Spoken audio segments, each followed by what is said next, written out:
This is Bottomlineburke. Respect. The expensive truth with Bottomlineburke.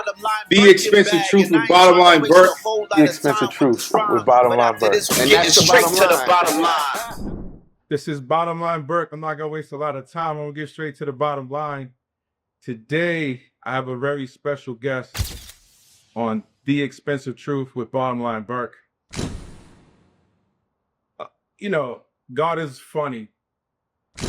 We've been born, could have been born back in the 1400s, 1500s.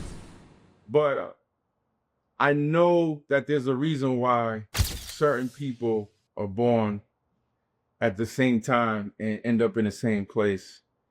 I met this young brother a couple years ago at arguably the best fitness community group here in Atlanta, Hills for Atlanta. And right away, immediately, we clicked. There was synergy, and we was able to pour into each other. Then as life will have it, you go your separate ways, and then you reconnect. And it's the special connections where you pick right back up where you left off at, right? And you're going to hear a story that's going to make you laugh, that's going to make you cry, that it's okay if you get a little uncomfortable at times. It's okay if you stop and press pause a little bit. You go hug your loved ones, or you go to the bathroom, or whatever, take a break. Because this brother's about to tell you a very compelling story, a reality-based story, but more importantly, he's going to show you God's mercy and grace throughout the story. We're going to talk a little bit about sports because, you know, he's a bare-knuckle fighter, and he's really committed to that, and he has a fight coming up on July 28th, so we're going to get into that as well. But I want to take you to the humanity part of the fighter and just introduce you to this young man called Lou. Ladies and gentlemen, give it up for Lewis Brewington. What's up, big dog? What's up, big dog? You finally came to the stool. I finally here, bro. I'm happy to be here, bro. Yeah, I'm happy. I'm happy that you're here as well. And I'm really excited because you got a big following, and you influence a lot of people just with your presence and with your spirit. Kind of just let's start from the beginning. You know, where you from? I know I met you here in Atlanta, but you from Miami, but you even had roots back to Brooklyn. Yes, in New York. So I was born in New York, raised in Miami. So my people moved out of New York when it was like, I say 2 or 3 maybe. But my parents moved for a better lifestyle because New York was crazy. My dad used to tell me crazy New York stories in Brooklyn. He was up and down the Bronx. So they said the Bronx and Brooklyn, they was going at it. You feel me? So they were like, they wanted a better lifestyle for me. So what my dad did is moved us. So he told my mom, he convinced my mom and said, I think we should go to Florida. So he got aunties and he got cousins up there. So we moved to Florida, we moved to Miami. And from there, man, that's why I was basically raised my whole life, but back and forth though. You get what I'm saying? So I got 2 sides of both worlds. So New York, I got the city vibes, and then I got the country vibes in Miami. Miami could be city and country at the same time, but like I said, like I like Miami better. Yeah. I like the vibes in New York. Yeah, I like Miami better. Well, you got the sunny beaches in Miami, the palm trees literally in Miami versus the grit, the stench in the air. Yep. In the tall buildings and the hustle and bustle, you know, of Brooklyn. Talk to the audience just about how many siblings that you have just growing up. So growing up, it's 10 of us. Well, actually, I just found out my mom had other kids.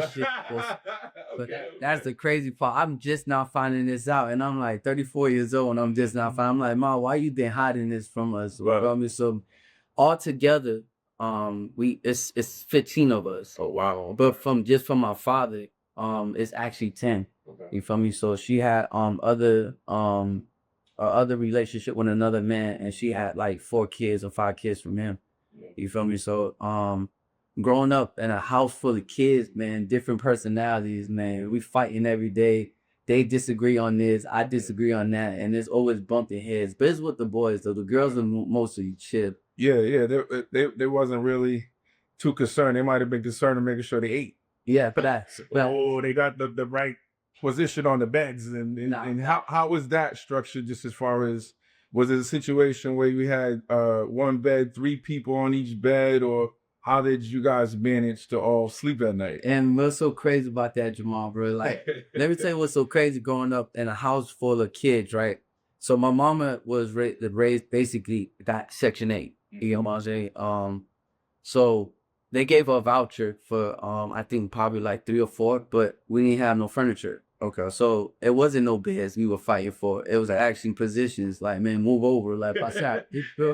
So it's just like, wait, you guys on the floor? we was on the floor. Ooh, okay. So man, they're sleeping on the floor like this, wooden. You feel me? So what our pattern was, we'll take the stuff of like the couch, Yeah. the cushion pillows in the cushion, and we actually there on the floor, but it was only so many. Right. We filmed it, so it's like the big kid would get in the cushion and all that. Sometimes the kids would get it because my daddy enforced stuff like, man, get off that and let the kids know. Right. Man, you get what I'm saying? He established somewhat like a hierarchy. Facts. You feel me? So, but basically it was just like comforters, blankets, actually making cushion on the floor, and all the sleeping in probably like different rooms. Like if I was to be in this room, so my mama had like what, a 2-bedroom. 10 and 2 bedrooms. Okay. Fact. You feel me? Because her voucher only gave her a certain amount. You get what I'm saying? How many rooms you could get. Oh, okay.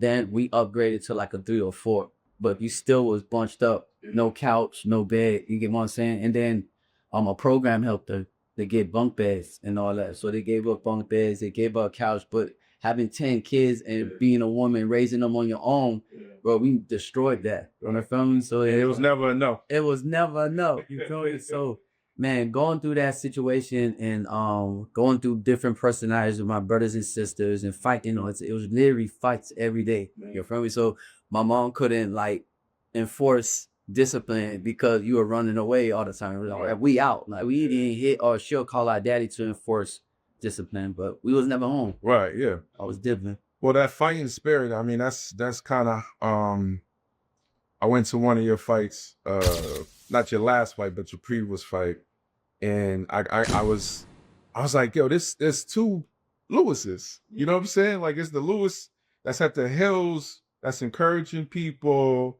They got that, infectious smile, that spirit of a team player. You know what I'm saying? And then there's the Lewis that's in the ring, where it's just like this dark side. So I'm not surprised just thinking about like, the humble beginnings of where you started, and just kind of the circumstances of growing up. What led you into ultimate fighting, like bare knuckle fighting? So me being a fighter, because a lot of people ask me like, Lewis, out of all these things that you could be doing to make money, why do you choose fighting? Right. And a lot of people don't understand it was a reason why I chose that. Is because I was a kid and I experienced my mom nearly dying in front of me. Yeah. You feel me? At 6 years old. Mm-hmm. So imagine being 6 years old and you want to defend your mother, you want to help your mother, but you can't because you this little kid. And my daddy's like 6'7", 6'8". Mm-hmm. He's tall. He got weight on him. So my daddy around this time, he's like 6'7", 6'8", and he weighs like 230 pounds, solid. You get what I'm saying? But and he's scary. So he comes off mean. You get what I'm saying? So and then my daddy a drug dealer, so he's in the street. So he just like, my daddy might kill me, and I'm his child. You get what I'm saying? So me just sitting there and watching my mama getting beat every day and running through my head as I'm going to sleep every night. Before I go to sleep, I used to always ask God. And it's so crazy because I wasn't raised in a Christian home. My parents didn't believe in God. I never heard them talk about God. I want you to continue, but just for clarity purposes, when you said you found your mother, that you thought at that particular time there, what was the circumstances? Just for the clarity purposes of you saying you said that I can't just let you continue because that's such a horrible thing. So. And watching my mama go through that, man, it runs in my head every night. I want to know how to fight. I want to know how to defend my mother. how can I defend my mother? Like, who could show me how to defend my mother? How can I get out of this situation that my daddy's putting my mama in? Okay. And that's what made me a fighter. Like, that's what made me start going to school, but angry though, man. I was using my anger for the wrong things. You feel me? So I didn't know how to control it.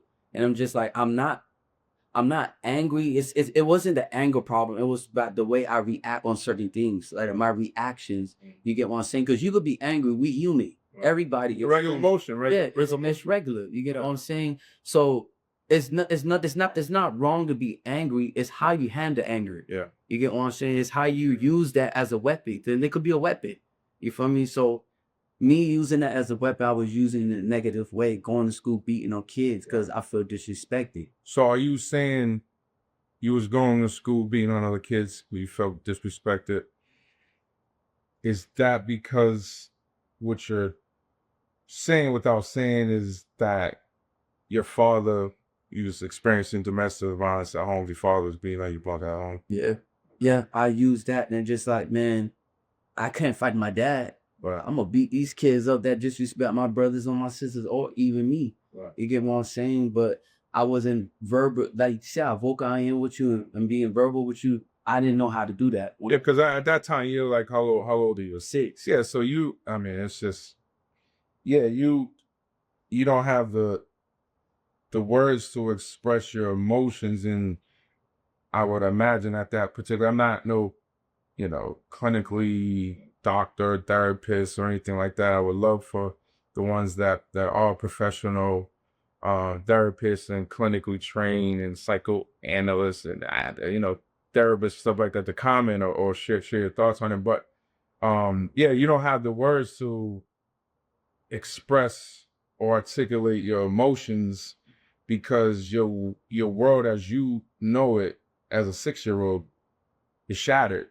You know what I mean? And it's like you love your mother, you love your father, but you're trying to understand why your father, who you love, is beating on your mother, who you love, and all you want is love, but everything he's doing towards the woman you love is unloving. Yeah. You know what I'm saying? When in the future, or at what point did you share that with somebody? Because I would imagine that's the reason why you're fighting in school and things like that, because you don't have an outlet to kind of have somebody have that conversation with you. It was my twin brother. I used to always have deep conversations with him. I used to cry every night to him, man. Yeah. Imagine him. He needs somebody to lean on. So it's like both of us need each other. So, but y'all both knew, obviously, I don't want to assume anything. Yeah. Y'all both knew what was going on with exactly what was going on. But they used to be sick because they used to happen around like 2, 3 in the morning. He's coming home from the club, from the strip club, and coming home drunk, high, whatever drugs he was taking. You feel me? So I finally started talking when I started getting by him, like when I went to foster care, because they put us in a home together. But I finally could actually latch out and just be like, man, bro, like, I want to talk to you. Right. Man, bro, like, I'm sorry that you going through this. I'm 6 years old telling my younger brother, like, because he's younger than me about a couple of hours, you know what I'm saying? But I'm telling this kid, I'm a kid, like, man, I got you. I'm 6 years old. It's time to be a man. Yeah. You got to be a man too. Like, we got to help the family. Right. But all 10 of us, I feel like God chose me, like, to break generation curses. Yeah. Break generations that my dad was, because his dad used to do the same thing. Right. So it's just like a generation curse, and it's real. Right. You get what I'm saying? I don't want to follow that path. I want to know how to talk to a woman. I want to know how to treat a woman. I want to know how to respect a woman. Right. You get what I'm saying? Even though I know how to fight, I will never put my hands on a woman. And a lot of women ask, like, since you're a fighter, do you put your hands on a woman? Right. I'm like, bro, let me tell you something about a fighter. A fighter is trained to go. You get what I'm saying? We are trained to be disciplined. You feel me? So we know when to act and when not to act. Sometimes we swallow our pride just because another man getting gangster with us. I know when to walk away. That don't make me less of a man. Right. But walking away is the definition of a real man. And also, once you're a professional fighter like you are, your hands is considered a deadly weapon. So that's a felony. You could go to jail, and there's serious consequences. And like you said, your discipline because of your consistency and devotion to go train in preparation, for your big fights. That's how you're conditioned. That's how you're wired. I wanted to kind of just talk also just about like what you said earlier about the foster care. But before I do so, I agree with you. I think you are called, right?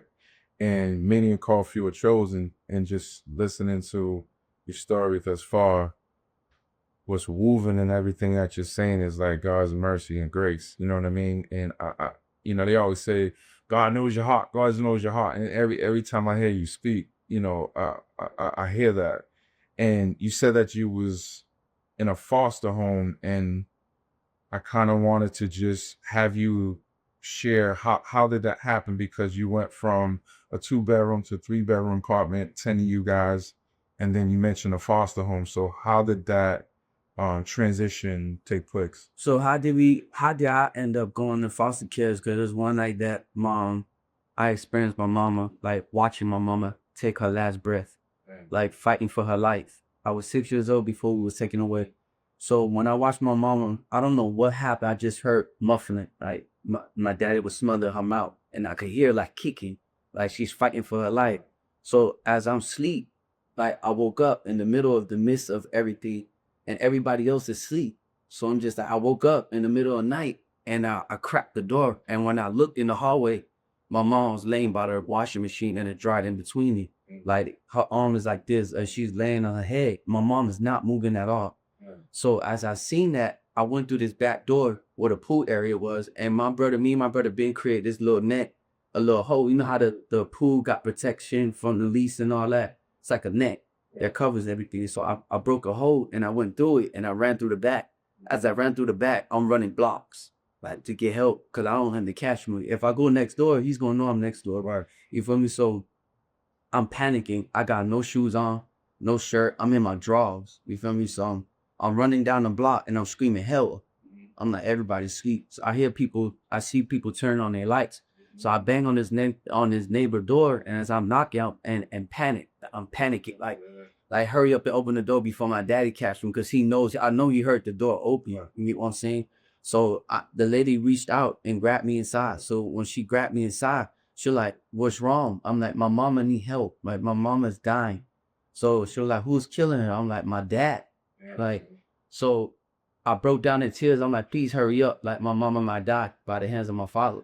So as I'm panicking, like I got the phone in my hand. You got the phone, the telephone. So I'm grabbing the telephone, calling 911, and I'm on the 911 operator. I'm like, man, can you please get down here? Like, I don't know my address. I'm 6 years old. My mom is experienced nearly death. Like she's about to die. I need to get here. They rushed the house. I heard the sirens, so I ran because I'm comfortable now. Like I got help now. So as my daddy is walking out the house, my daddy's like, why y'all here? And I'm like, that's the man we're trying to kill. That's my father. He's trying to kill my mom. And so they put him in cuffs and be like, what are you doing? Like, talk to my wife. Like, talk to her. We were just playing. But he always used it as an excuse. Like, he's a manipulator. You get what I'm saying? So it's just, he's real controlling. So they could put him in the back. When they put him in the back seat, they questioned it, and they questioned her. But she could barely talk. My mom is still on the ground. They're like, man, she's bleeding. You get what I'm saying? My mama was, when they took pictures of my mom was bleeding from her ear, her mouth, her nose, and she was bleeding from a private area. You get what I'm saying? So it's like he raped my mom. You feel me? So it's just like, I see my mom in a stretcher. So imagine being 6 years old and she's on the stretcher, and I'm in the back seat with a detective. So they questioning me like, what did you see? Right. What did you see your father do?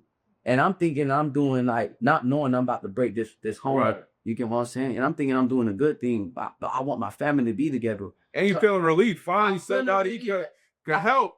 He's all like, thank you. Like, you finally saved my mom. She been going through this ever since I was a child. Probably longer than this. You feel me? So as I'm asking the detectives, I remember I told the detectives I'm 6 years old, and I asked him, I said, excuse me, his name was Detective Tony. And I said, excuse me, detective, like, is you gonna take us away from my mom? Cause I still want to be with her. Like, you could take my dad away, but keep me by my mom. They were like, we need to get your mom help first. And then we could determine if you go to your mom. So in the midst of everything, as I was going through everything, I see my siblings coming out the house one by these officers, detectives. I mean, it was a bunch of detectives. And they coming in, they taking pictures, they putting signs up like for evidence and all that. I see my siblings crying there because they want to see their mom. They're like, what's happening with mom? They see her in the paramedics. Like, they got the doors open. I'm like, can y'all close the door? Because y'all going to traumatize my brothers. You get what I'm saying? So How old is just some of your siblings when this? I know you're 6. I'm 6. So I'm the oldest out of the boys. My sister's the oldest. She's a year older than me. So from 6 all the way down. So count from 6, 5, 4, 3, 2, 1. And your twin is currently in this Situation too. And he's seeing, but he's panicking too. He just, man, bro, what's going on? Remember, they would sleep. So imagine being woken up, right?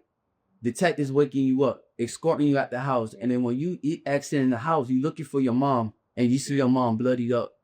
You get what I'm saying? So I'm trying to hug my siblings like, man, y'all be cool, be patient, be chill. We gonna reunite with mom. Just chill, let them see what's wrong, mom. and you're 6. And I'm 6, bro. I'm 6. But when they did the rape kit and they did the investigation, my mom was brutally raped, like ripped open. You get what I'm saying? And I'm sorry for. and I hate to even use I used to hate when rape. Just hearing it triggers me. You get what I'm saying? So you gotta use say the R word. That was when I was young, but now I'm comfortable to talk about it. You get what I'm saying? So we got taken away and we went to an office, like a building. And we went to the office, they was telling us, like, y'all gotta go to a different home. I'm like, okay, can we go to our aunties? They're like, you can't. It don't work like that. How the system work is they gonna tell you where you go. Right. Let me ask you this too. Woof.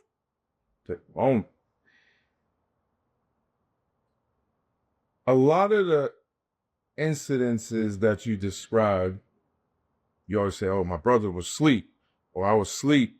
How do you sleep? Or how did that affect how you slept at night or your siblings slept at night after these incidences?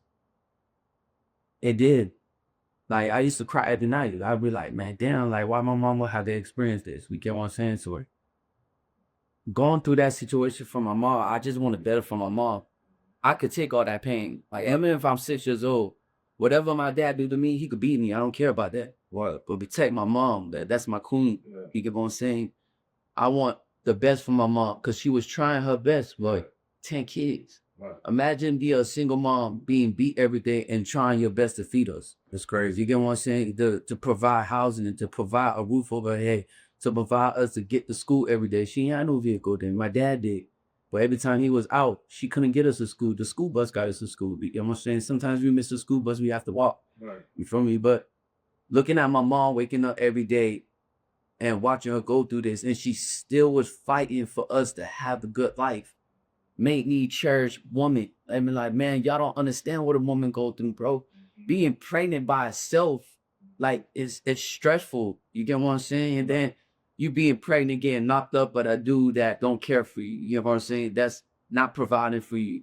That's not showing you shelter, not showing you love. A man's job is to gently lead a woman, not forcefully lead a woman. He's supposed to gently lead her to success. You get what I'm saying? And show her ways how to make money and show her ways not to be stressful. Look, baby, we both stressed, but let us pray. You get what I'm saying? In the midst of this storm, I got you.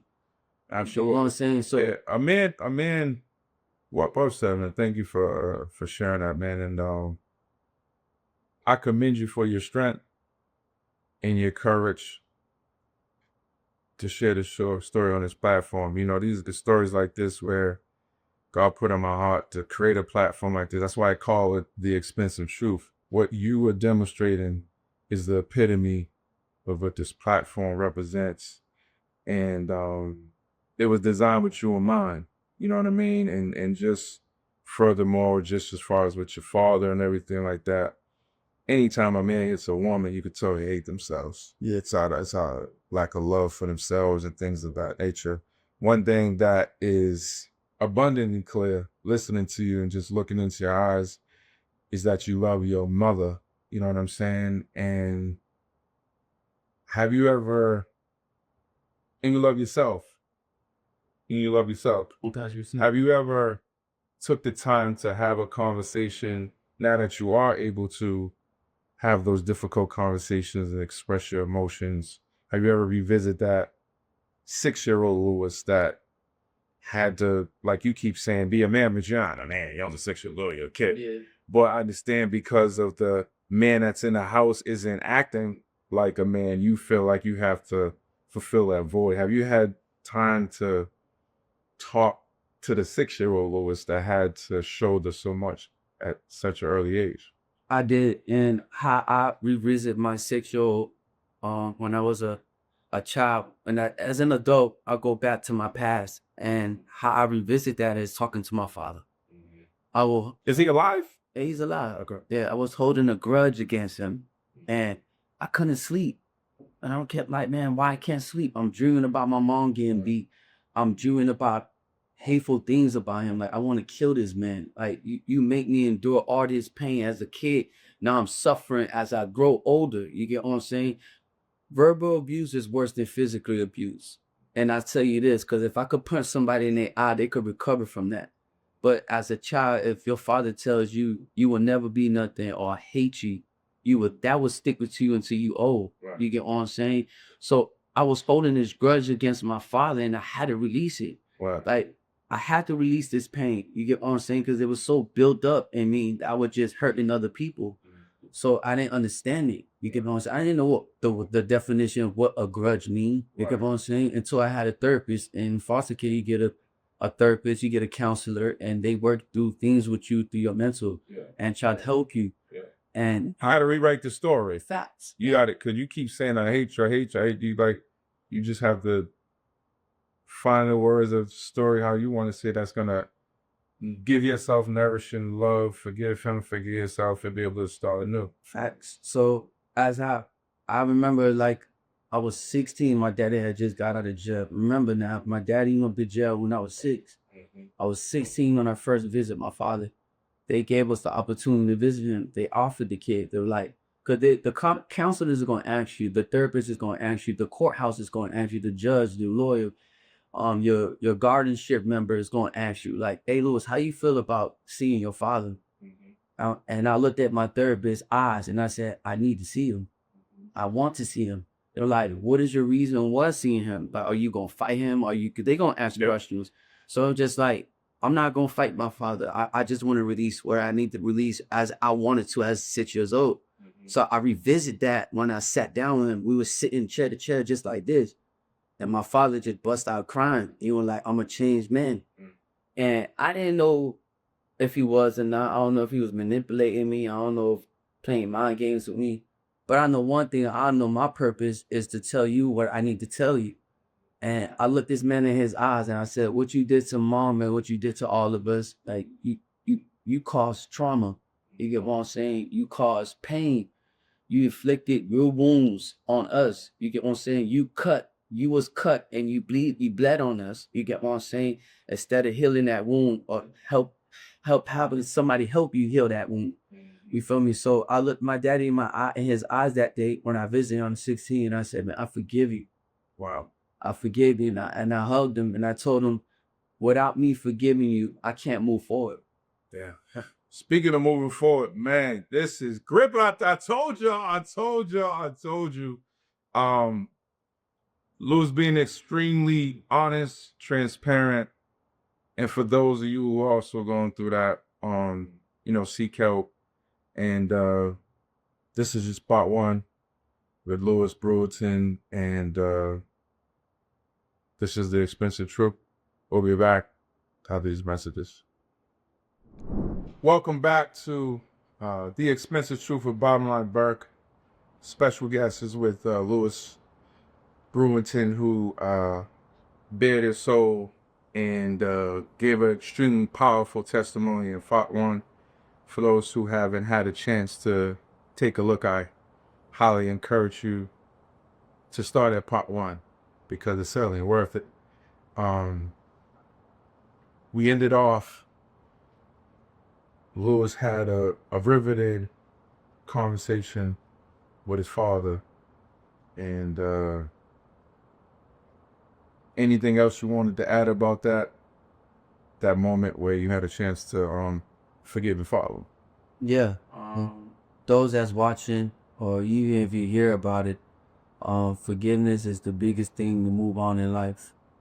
Holding a grudge will have you have anxiety, stress will be through the roof.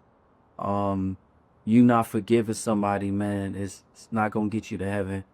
Forgiving somebody and moving on is gonna get you to where God wants you to be. So whoever hurt you in your past, whoever hurt you that is even in your presence that's continuing to hurt you, let it go. Let that pain go. You will never grow or receive blessings if you continue to hold on to that grudge or make excuses on why you this monster.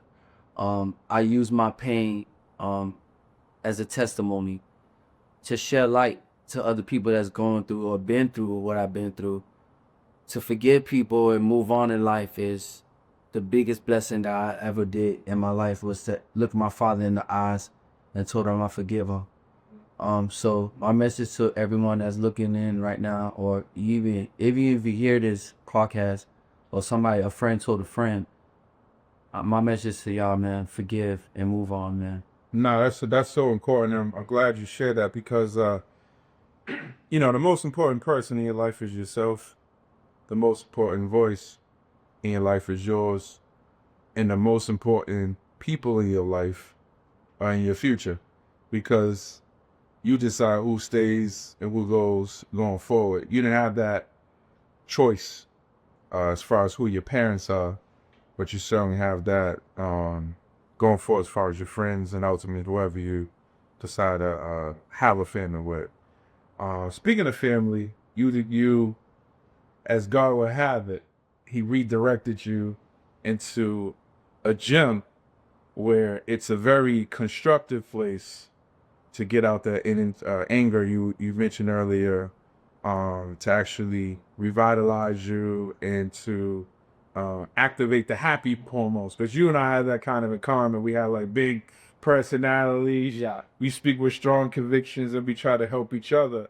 And R.I.P. to this gentleman I'm about to name, Kimbo Slice, who was very disruptive in the street fighting game and just exploded on the scene, just with his backyard brawls and knocking people out and things like that. He served as almost a mentor to you. Can you talk about your relationship with Kimbo Slice? So I met Kimbo Slice when I was like 15 years old through a friend of mine that stayed on the south side. Kimbo Slice stayed on the south. So you got the bottom of the map, that's Homestead, Florida City, Paran, Goose, and all that.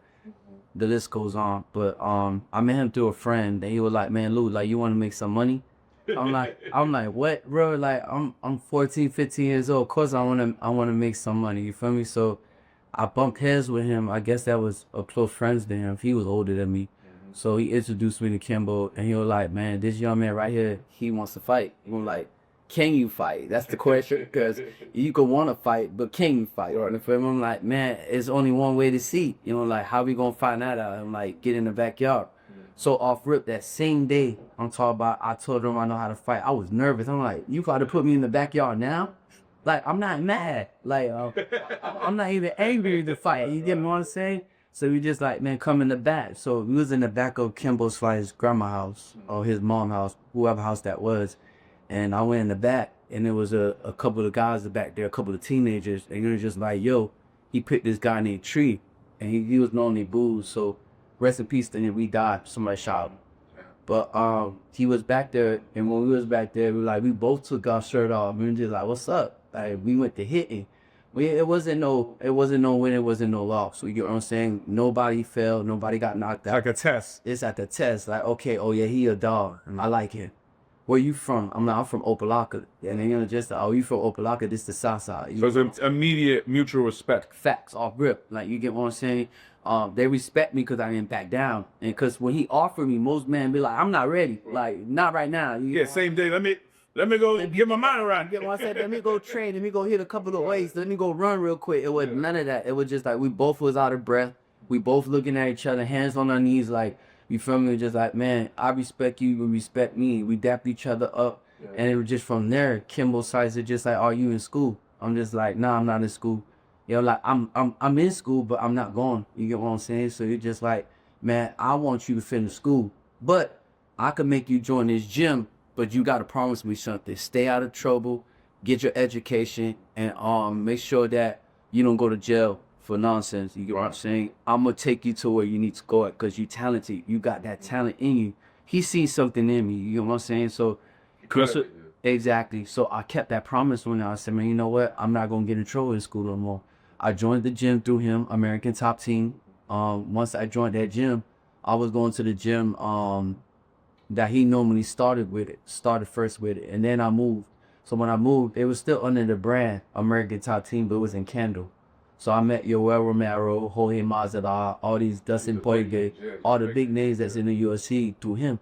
You get what I'm saying? So as I was training, it was just like, man, these guys are kicking my ass every day. Well, you gotta understand, these guys are in the UFC already. You know what I'm saying? These guys are already experienced. They're already conditioned. They know the routine. They have the measurement. I didn't know nothing about it. I didn't even know nothing about the discipline part, about eating right, no sex, running your miles. Exactly, running miles every day. I'm just, I don't know what running is about. You know what I'm saying? And I thought fighting was just, okay, you run, you get your cardio. It's not about that. It's about your endurance. You get what I'm saying? Cardio, endurance, and being disciplined. It's a mental thing. Yeah. You feel me? So it's like 90% of skills. The other set is mental. The other is 90% mental. The 10% skills. You get what I'm saying? So it's just like, man, damn, like, I don't think I want to fight no more. But it's brutal, bro. Like, these guys are actually in the gym sparring hard. Yeah. These guys are knocking each other out. I'm seeing people go to sweep left and run. Damn, why they sparring so hard? Right. And when I sat down and talked to these guys as experienced, they were like, you need to spar hard. Because when you go in the cage, they coming at you just like that. Exactly. I mean, listen, I played for the Falcons, Dolphins, Cowboys, Bills at the highest level of football. And that's a very violent sport. When I came to your match, and I said, wait, bare-knuckles? Yeah. I said, yeah, maybe a one-off. You catch me on the night, somebody disrespect me, I'm gonna die. Fact. But I'm not gonna just willingly put that on my calendar week after week, day after day. No. Is there another option, right? Yeah. So I always like it somebody who's a little tap. You clearly fit the mold, you know what I mean? Yeah. What did you learn? You know, you was talking about Dusty, you talking about Kimbo Slice. What was some advice that Kimbo Slice, because he's like the face of it, that kind of trailblazed that, you know, from my opinion and from Massachusetts or what I seen, what were some of those heart-to-heart moments that you had with him that you still carry today? He told me it's not about being all about fighting. It's by being an entertainer / fighter. Oh, see, that's game. That's game. You feel me? Yes, so you could have all the skills, but people won't want to see you. Right. You get on, and so be an entertainer / fighter. I'm like, what you mean by that? Like, I'm a fighter on dog. I'm glad you asked the question. Yeah, you want to say it? Get to that. I want to go straight to it. But he was just like, do you see why I get so many views? Because I talk shit. You get what I'm saying? People know me for talking shit and knowing how to fight, and I'm knocking everything out. You get what I'm saying? So it's just like, oh, that's what he mean. Because I was quiet at this fight. Yeah. You feel me? I didn't have this big personality that I have now. You need a gimmick. You feel me? Dion had prime time. Floyd Mayweather had money weight Mayweather. You know what I mean? So he's saying you got to come up with a gimmick. So is that why I see you on social media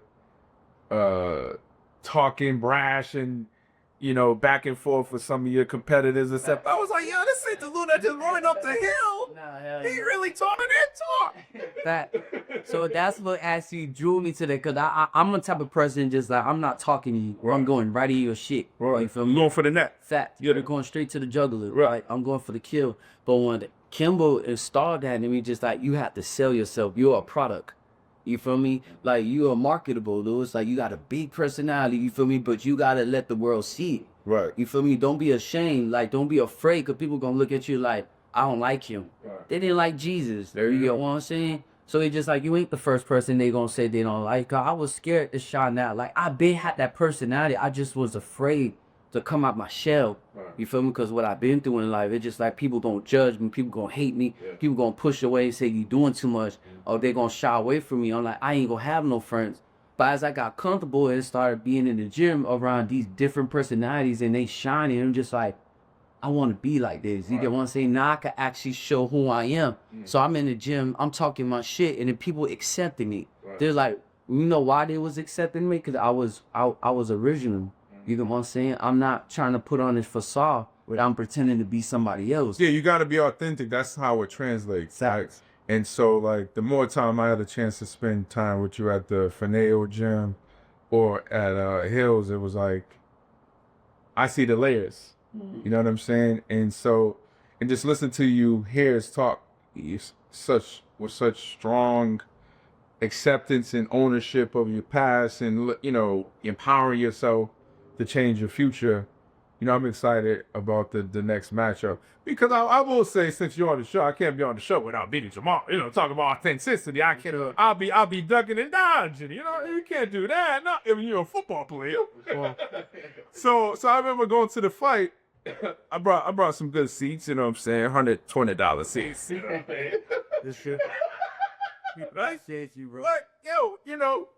The match was less than 120 seconds. I said, when I talk to Lewis, I gotta talk to him about this. The next time when he fight on July 28th, we gonna guarantee that this thing gonna go longer. Yeah. Tell the people, boys. So Jamal threatened.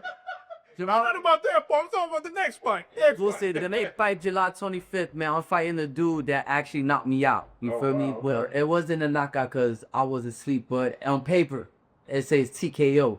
You feel me? The dude hit me with a head kick. I'm getting my rematch. There's no more foot to the face. It's bare-knuckle. You get what I'm saying? There ain't no running. It's coming straight forward. It's going to show who's the man, who's the dog, who's barking, who's going to bite. You feel me? July 25th. It's going to be in Atlanta at the Braves Stadium. Make sure y'all get y'all ticket, bro. Yeah, get your tickets. Get y'all ticket. Braves Stadium. You gotta be brave to get in that knuckle way. You know what I mean? There's only 2 ways out of this fight, man. It's gonna go. I'm telling y'all what it's gonna be. What it's gonna be? It's gonna be blood and somebody going to sleep. Yeah. I don't know if it's me and I don't know if it's him. Well, somebody going to sleep. Yeah, it ain't gonna be Lewis because he having trouble sleeping that night. The hand story in part 1. Right? Yeah, that's a good show, man. I ain't going to sleep. But nah, yeah, my money's on you. My money's on you, of course, man. And let's talk a little bit about like in the ring. So when I play football and I know I'm catching like a slant or going over a middle and I got Ray Lewis or I got Ed Reed coming down, I know that I gotta catch the ball, get down. You know, there's different techniques and there's different inner dialogues that I tell myself to protect myself. You know what I mean? You know, play with reckless abandonment, and I definitely pray before and during plays and stuff like that. What's kind of your routine? Are you like a superstitious person where you got to do things the same way each time, or what's that inner dialogue that you say to yourself, like in between drown or actually in the fight? I'm nervous the whole round, man. Like even training for the fight, I'm nervous. My anxiety is through the roof because you gotta understand, I'm going in there not knowing what's about to happen to me in front of thousands, maybe millions watching. Tens of hundreds of thousands. So it's people that's actually expecting me to win. These are my family members, and you got people in there in the crowd praying for you to lose. So my mind is going through the roof right now. My anxiety is up here. You get what I'm saying? I'm nervous. I'm not scared. I'm nervous, and it's okay to be nervous. It's different. Yeah. It just means it matters to you. Facts. Yeah. You feel me? So it's just that I'm passionate about this. I want to win. I have a desire to win, but I know in the back of my head I could lose. You feel me? And a lot of people, let me say this: a lot of people that get knocked out or get embarrassed in front of their crowd, they hide. They go hide. But I'm so used to taking L's in life. I took so many L's in life. I'm just like, I was open to it, right? So I should take my L and actually just say, you know what? Like, I'm here. Like, I'm not going nowhere. I'm not going to hide. Like, my L, I don't never look at it as a loss. I look at it as a lesson learned. There you go. So look at your L, and the way you look at it is a loss, and it is a wrong mindset. Is that L could look at it just, I learned from that situation I was in. So I made a huge mistake that got me TKO. I've been fighting like since I was 15 years old. 15, my first time ever getting dropped by somebody in the ring in front of thousands of people, millions of people, my family, my mom, my dad, my grandmother, everybody is watching. Right. You feel me? So this the most embarrassing moment. To them it is, to me it's not. It's part of the game. Yeah, because you can't be ultra successful in life without going through seasons and periods of being embarrassed, being misunderstood, being doubted. Facts. Like that's just part of the road. You know what I mean? And if it's one of them things, if you know, you got to be obsessive. You got to be put the work in. Of course, anything. That's all people do is respect the work. But when I look at your life in a 10,000-foot view in this short period of just talking to you, you know what I mean? I think how I look at it from my vantage point, I would love to get your perspective on it, is like, okay, you went through what you went through in your childhood, and God provided this honoring, used this fighting thing as a vehicle to kind of serve as a distraction during that time period. Like you said, things was confusing, couldn't really articulate your emotion, and some very, very, very troubling and painful events. And now look at you. You went from 15, now you're up into 30 years old, and you're fighting, and you're doing a great job at that because you have, like you said, you have so many fans, and I see your commitment to it. And now it's like, that's just like, it's almost sort of a distraction. Whether you win or lose is irrelevant because of living. You know what I mean? You're a winner, right? There's nobody can dispute that. You know, if anybody does, they're clearly a hater. You know what I mean? It's not about your record, how many wins and losses. You are a winner overall. What advice do you give to yourself or other people who are kind of want to partake in such, a sport, like a brutal sport like this?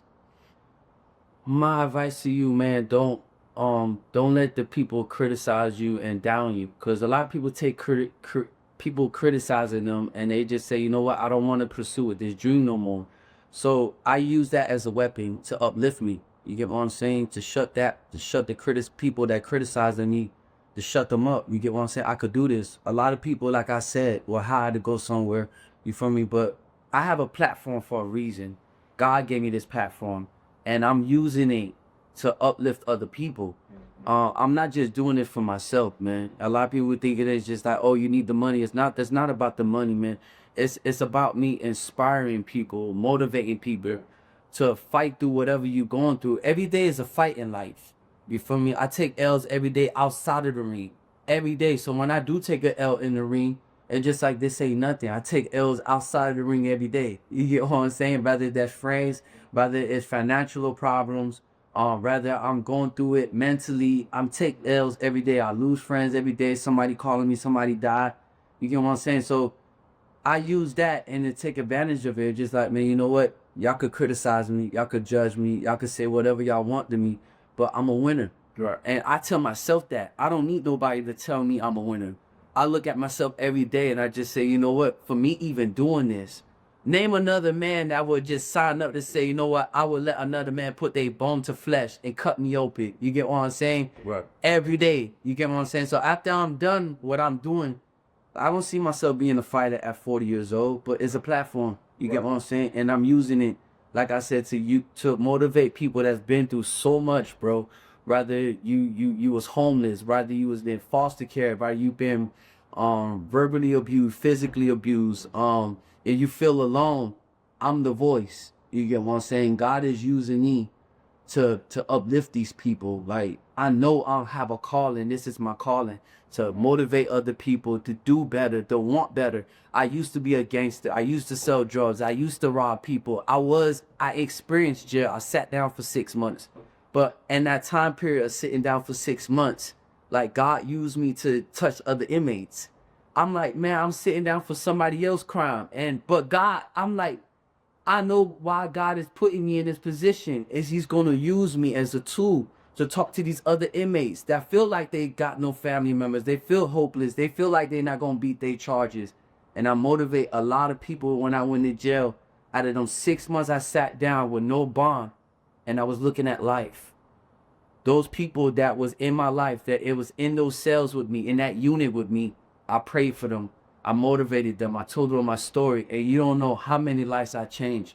Right, there was 100 people, and the people I encountered with in jail, I changed somebody's life. If it was 100, I touched one. And that's all that matters. That's it. All I need is one. Like Mike, so all these one mic. Facts. One mic, one light. And what is one moment in your life thus far on your fighting journey that you're the proudest of?